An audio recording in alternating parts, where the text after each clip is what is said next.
one is long and I don't want to read it. Hello, welcome back to my channel. If you're new here, my name is Mary, and today I'm going to be reading 5-star reviews of some of my least favorite books. I should've told you that I loved you one more time. So I did this video kind of recently, and this video style has been going around for a while, so I definitely didn't come up with it. But I did a video like this where I read 1-star reviews of some of my favorite books, and I thought it was really fun. You guys seem to like it, so I'm gonna do it again, but I thought it'd be interesting to read through rave reviews of books that I hated. Just because I feel like I'm so much better at describing why I didn't like books than I am at describing why I did like books. So I thought it would be interesting, I guess in the reverse, to sort of read through and see what people who really loved some books that I really hated have to say about them. So I've got 4 here. There are my 4 lowest books on Goodreads that I feel like I can talk about with any sort of credibility that won't be like overlapping in any way, if that makes sense. So the first one is Boomer 1 by Daniel Torday, which I read earlier this year and really hated. It's like a millennial story. So it's a guy who graduated with his advanced degree, wants to work in academia, can't get a job in academia, moves back to his parents' basement, and then basically becomes a domestic terrorist, kind of, through like online forums. It was just so blatantly like biased towards boomers even. The guy who wrote it is Gen X, and he's talked about it a little bit, and I just thought it was a boring way to tell a story, if that makes sense. Imagine how tired we are. But I'm gonna read through some 5-star reviews for you to see why people loved it. This one says, I enjoyed this book a lot. Just finished it now at 3 a.m. with no idea where it was headed. Mark, Cassie, Julia, each have a voice in this fascinating, relevant, and frightening look at people my age, 60s retirement age, and my daughter's age, mid-30s, and the contribution our grandparents made who came from the war. It's a terrific book, ellipses, lots to engage in. She's using a lot of like, you know when you do the double dash thing, so it like breaks up? I don't know why she's doing that. She's done that a lot. Anyways, that's fine. Lots to engage in. Great storytelling. Themes, locations, and daily life for these folks are tied together brilliantly. And then colon. Jobs. Who has them? Who doesn't? Social security. Insecurity. Education / music / girl band / bandmates / roommates / lovers / relationships. 2 hours later. Success / failure / personal self-worth / disappointments / fear / depression and loneliness / hearing loss / a marriage proposal turned down / an educated adult moving back home in parents' basement. 1 eternity later. / East Coast / New York City / West Coast .. San Francisco .. more surprises .. with characters to spend time with. Exclamation point, exclamation point, exclamation point, exclamation point. Okay. What? Girl, what the fuck is you talking about? This is wonderful. Very well written, enjoyable novel. I must read Daniel Torday's first novel. I have a copy of the hard copy and will look forward to it now for sure. Highly recommend. What? I don't really understand why she liked the book. She's listed things that were in it. Okay, that's fine. Here's one. Jill rated it 5 stars and says, as a proud boomer who intends to work till I drop, Boomer 1 was, again, ... well, a mite unsettling, as it is intended to be. Putting myself in the head of a disgruntled millennial who blames the baby boomers for the poor job market took some getting used to. But once I got into the concept, I thought the book was brilliant. It's narrated from 3 perspectives. Mark, whose life isn't turning out the way he thought it was, his love interest Cassie, a bluegrass bassist who discovers a hidden talent for editing native content in social media, and Mark's mother, Julia, a one-time, in quotes, or in parentheses, dare we say, question mark, hippie, who's now suburban wife and mother. Mark, aka Isaac Abramson, aka Boomer 1, moves into his mom's basement and creates a series of videos advocating the forceful retirement of boomers, ending it with resist much, obey little, propaganda by the deed, boom boom. Okay. There is true hilarity here in the targeting of boomer icons. Oprah, anyone? But Daniel Torday does not let his narrative dissolve into slapstick. Despite the absurd plot, these are believable characters who could easily be perceived as existing in the real world. They're not believable. That was my problem with this book. I didn't think any of the characters were believable. And like, I don't know, maybe it's a sense of someone reading a book that is not about their own experience and being like, yeah, I could see, reading a book that is not about their own experience from someone who is not from that experience, writing it from their perspective. Oh, right. The poison for Cusco. The poison chosen specially to kill Cusco. Cusco's poison. That's sort of how it felt to me. But anyways, okay. The emotions and milieu of the day, seeking a scapegoat for one's own failings, getting lost in the internet, having one foot firmly planted in what is expected of us and the other wavering into unexplored ground of what we really want to do. All of this is mined here. Millennial cynicism and ennui clashes with boomer self-righteousness. That is fair, but I think both of them are overblown. Okay. I think this book just frustrated me to no end. Okay, we're gonna read one more. These are all really long reviews. This one's not that long. Okay. Rachel said, I didn't want to put this book down. Well written by closely examining 3 characters and how their lives were interwoven. I also found this book to be topical. As a millennial myself, the sentiment hit close to home. So she liked it. Obviously, she gave it 5 stars. I just feel like this book could have done more. I also felt like it under-delivered on what it promised.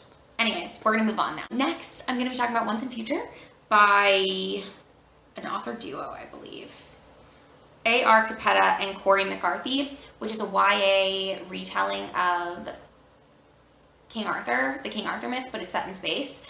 I hated this book. I was rooting for you. We were all rooting for you. How dare you?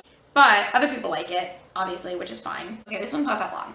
This is from Tori, and she said, or they said, I guess, I don't know. Anyways, do you wish BBC's Merlin had been a lot gayer? Do you wish there were 10 more seasons of Netflix's She-Ra? Do you want a squad of LGBTQ plus knights to go on epic quests in space? Then this book is for you. Not necessarily. There's lots of caveats, but okay. A wildly entertaining LGBT twist on Arthurian myth smashes headfirst into fun, stellar science fiction in Once and Future. Ari is an undocumented teen on the run from the brutal galactic corporation that tore her away from her planet. When the wizard Merlin, now a teen too, dubs her the next King Arthur, she's launched into a life of space magic and rebel alliances. Saving the galaxy isn't as simple as pulling a sword from a stone, though. Can Ari succeed where every other Arthur has failed, or is she destined to meet the same gruesome end? A strong ensemble cast, witty humor, and adrenaline-fueled adventure make this a must-read for fans of Illuminae and Warcross. I've not read those, so I can speak to whether I also dislike those and think that that's fair.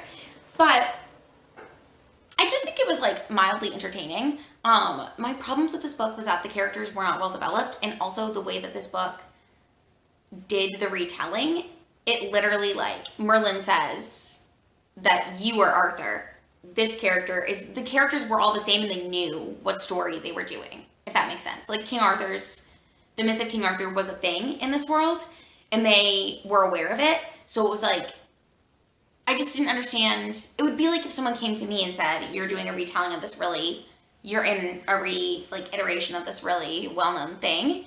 Like it loses all of its impact because the characters know what's happening. There was no like interesting way to be like, oh, I see what they're comparing here, because obviously you see it because the author's telling you what they're comparing. It was too obvious, I guess. And it was like, I mean, you want a retelling to be intentional, but it was like intentional in the way that they were like, the characters were doing things because they knew that's what they were supposed to do, if that makes sense. Which I didn't like. This person said, I'm not even sure how to approach writing about this book because it is so ambitious. Once and Future is a queer sci-fi retelling of the Arthur myth with a female Arthur. It's somehow simultaneously dystopian, sci-fi, and fantasy, but it's also so queer. Almost the entire cast is queer. That's true. Male-male relationships, female-female relationships, a non-binary character with they-them pronouns, and an asexual character. All true. I love this book. It is epic and feminist and queer. It's about resistance and survival, making connections and refusing to back down. It's being bravely vulnerable. I loved that I got to know this whole ridiculous crew who all add to the story. They become a family in their stubborn, arguing, loyal way. It's fast-paced, captivating, funny, and feminist. Despite the action and comedy, it's also deeply emotional. Okay. What I find frustrating about reviews like that is that she's not telling you why it's any of the things that it is. She's just telling you that it is that, which I guess maybe there would have to be spoilers for her to explain exactly why she felt that way. But another thing that bothered me about this book is that we're introduced to all the characters, but they already know each other. Like, it's King Arthur's little, like, knights and, like, Knights of the Round Table are already in existence. All of the characters have already met. They just meet Merlin and find out, oh my gosh, we're a retelling of King Arthur. So that part was weird to me too, because I feel like We didn't get to see any of the characters develop a relationship with each other or develop friendships, except for one, which is like the relationship that Merlin develops with everybody, like the friendships and the romantic relationship, etc. But it's just like, I just wanted there to be some kind of connection there, and there really wasn't. This is a 5-star that has some negatives in it, so that's interesting. This person said 4 and a bit stars. A post-climate change fallout humanity has abandoned Earth to spread across the galaxy, where they are subject to insane corporate tyranny. An undocumented, queer, Arabic female King Arthur and a witty, gay, teenage Merlin arise to sort things out. What could go wrong? I thoroughly enjoyed this book. It's imperfectly woven, and I hate a cliffhanger ending, but this is a book that was clearly, fiercely loved into existence by its authors. Funny, heartfelt, ridiculous, heart-wrenching, timely, eye-opening, and most of all, the most inclusive book I've ever read. I stan sassy, gay teen Merlin so hard. I must disagree. I still wasn't a fan of it. None of these are convincing me that I should like that book. We're gonna move on to a book that I read last year, also, called Brother in Ice by Alicia Koff, which is it won some prize, the Pen Award, is that the one it won? So I'm gonna try to find books, reviews that are in English, because while I can read and understand Spanish, I don't really want to have to translate it right now. What I didn't like about this book is that the whole book is supposed to be about this woman's relationship with her brother who has autism. He's on the autism spectrum. And she uses his ASD as like reasons that she doesn't like him.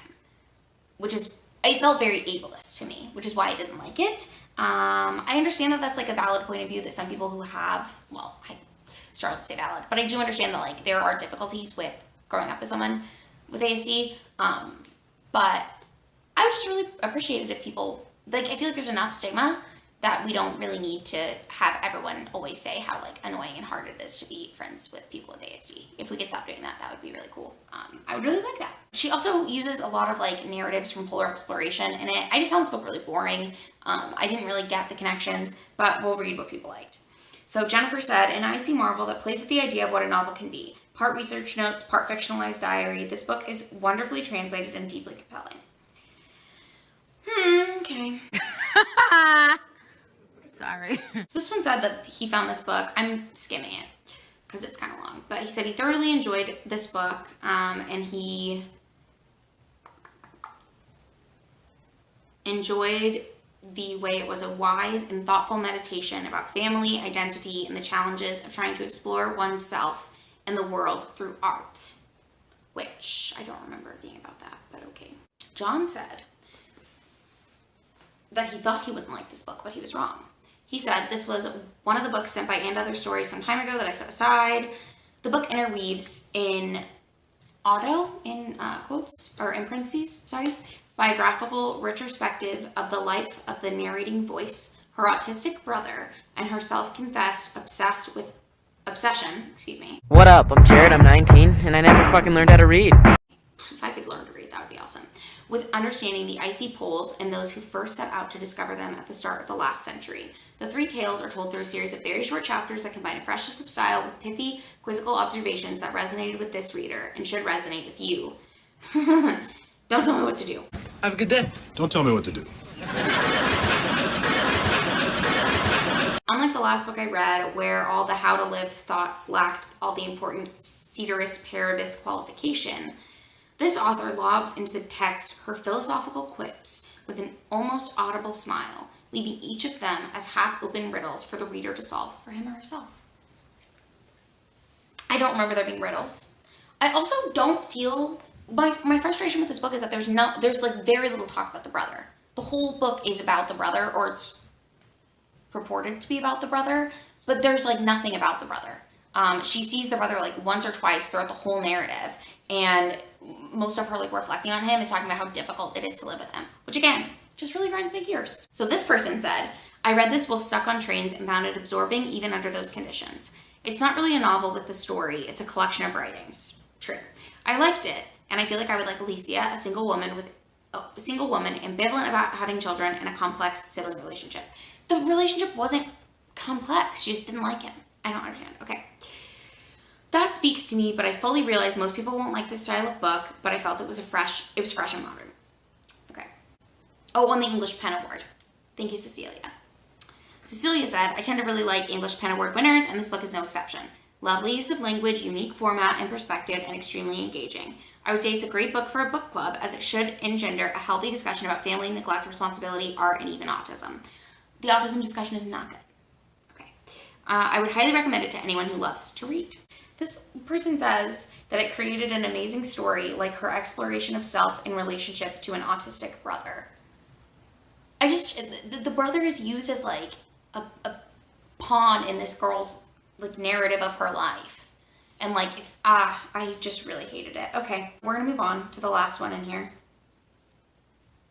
which is by Daniel M. Lavery, which I believe is the new name of an author who used to publish, it was published under a different name. So they're both listed on Goodreads. I'm not gonna say the other name because I feel like that's dead naming this author and I don't wanna do that. But it's The Merry Spinster. I read this earlier this year. I thought I would really like it. It was not at all what I wanted. It's fairy tale retellings that I found very boring. And I felt like there was nothing like unique about any of them. And it was the same issue that I have with the other retelling. I don't remember what I was saying, but my neighbor just left, so I didn't want to talk while she was in the hallway. But now I can talk as loud as I want because I know she's no longer home. This person said they received an ARC, blah, blah, blah. These stories are weird and queer and horrifying and are not going to be everyone's cup of tea, but if you like the author's writing, especially their children's stories made horrifying, you won't be disappointed. Also, the rabbit is going to haunt me forever. The Velveteen Rabbit story was pretty good. What I didn't find any of them really that horrifying. They all ended right on the cusp of what could have become a good story. Like, it felt like the author was like, had really good build up for stories and then just ended them, and I hated it. This person said this book was evilly delightful. Fairy tales are meant to be dark, and the twists in these stories made me gleeful with their darkness. Vengeance, gaslighting, plenty of death, characters getting what they deserve with some interesting gender stuff in play. So great. I did think the gender concepts that the author put in here were really interesting. They had like some of the characters were daughters, but they were male characters or they were given male pronouns. And the author said that they wanted to separate societal roles from having a gender, which I thought was really interesting, but I also found it really difficult to read because the author didn't say that in the text or even in the author's note. They said it in an interview at some other point. So I found out about that by going to Goodreads. And maybe that's just me being closed-minded and it did what it was supposed to do because it threw me off, but I had a hard time with that, so I will say that is one thing. This person said, this book was the definition of writer envy for me. Every story is absolutely killer, and I wish I'd written them all, particularly the Little Mermaid retelling. That was my least favorite one. It's the first one of the book. I hated it. I read it in one go on the train from London to Glasgow, and what a beautiful and surreal journey that turned out to be. I'm excited for Orberg's next book. Again, last name Lavery now. Lavery? I don't know how it's pronounced. Anyways, the other thing, this person said it, I think, that fairy tales are meant to be dark and disturbing. These stories, like original fairy tales, are dark and disturbing. So I feel like if you wanted a dark and disturbing fairy tale, you could just read the originals and get more out of them than what you get from this. Because they're not even particularly modernized. The characters aren't particularly unique. And I like the concept of following a villainous character or following a character that's not all good. I like the dark fairy tale thing. I really love the Hazelwood, which has sort of that element in it. This book just didn't do it for me. But anyways, those are 5-star reviews of 4 books that I hated. I don't know if this video is going to be very entertaining, just because I don't really know how to like comment on it, but I thought it was interesting. Let me know if you read any of those books and agree more with the 5-star reviews than you did of my review, which is that they sucked. Or that they weren't for me, I guess is better. No, because when I give a book 1 star, it means I genuinely did not like the book and I don't think it has any merit. So that's my stance. I'm sticking to it. That's my opinion! Anyways, thank you so much for watching this video. If you enjoyed it, make sure to give it a thumbs up. If you would like to, you can go ahead and subscribe to my channel because I do post 2 videos every single week. And I will see you in the next one. Bye! I should have told you